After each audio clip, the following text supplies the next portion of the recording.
తేలని విభజన చర్చలు. తెలంగాణ ఏపీసీఎస్ల ఆధ్వర్యంలో కమిటీ భేటీ. రాష్ట్ర విభజన అంశాలపై జరిగిన తెలంగాణ ఏపీసీఎస్ల ఆధ్వర్యంలో విభజన అంశాల గురించి ఏకాభిప్రాయం వ్యక్తమైన ఎటువంటి నిర్ణయాలు తీసుకోలేదు. వచ్చే సమావేశం నాటికి ఆయా అంశాలపై నిర్దిష్టమైన ప్రతిపాదనలతో రావాలని తీర్మానించారు. ఏపీ పునర్వ్యవస్థీకరణ జరిగి 10 ఏళ్లు అవుతున్నా చాలా సమస్యలు అలాగే ఉండిపోయిన విషయం తెలిసిందే. అలా అపరిష్కృతంగా ఉన్న అంశాలపై చర్చించేందుకు ఇరు రాష్ట్రాల సీఎస్లు ఆధ్వర్యంలో అధికారులు కమిటీ సోమవారం ఏపీలోని మంగళగిరిలో ఉన్న ఏపీఐఐసి కార్యాలయంలో సమావేశమైంది.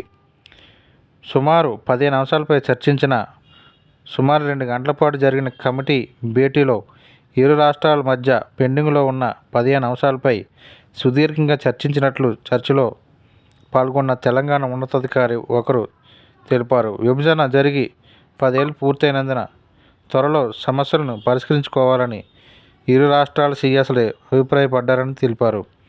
ఈ ఏడాది జూలై 6న ఇరు రాష్ట్రాల సీఎంలు సమావేశమైన జరిపిన చర్చలకు అనుగుణంగా సమస్యలను పరిష్కరించుకోవాలని మరోసారి నిర్ణయించినట్లు వివరించారు.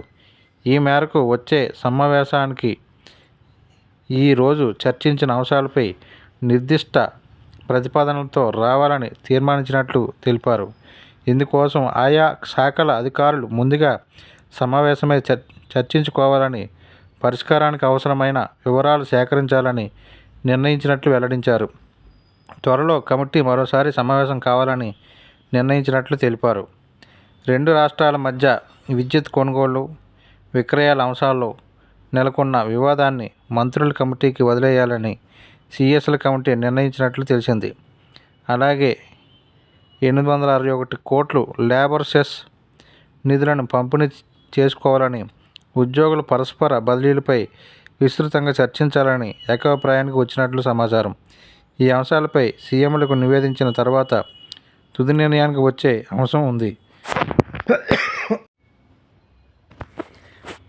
ఈ అంశాలపై సీఎంలకు నివేదించిన తర్వాత తుది నిర్ణయానికి వచ్చే అవకాశం ఉంది. ఈ సమావేశంలో తెలంగాణ సీఎస్ శాంతికుమారి, ఆర్థిక శాఖ ప్రత్యేక ప్రధాన కార్యదర్శి రామకృష్ణారావు, హోంశాఖ ప్రత్యేక ప్రధాన కార్యదర్శి రవిగుప్తా, సీఎం ముఖ్య కార్యదర్శి శేషాద్రి, వాణిజ్య పన్నుల శాఖ commissioner Rizvi, Transco JMD Srinivasarao, APCS Neerab Kumar పాల్గొన్నారు.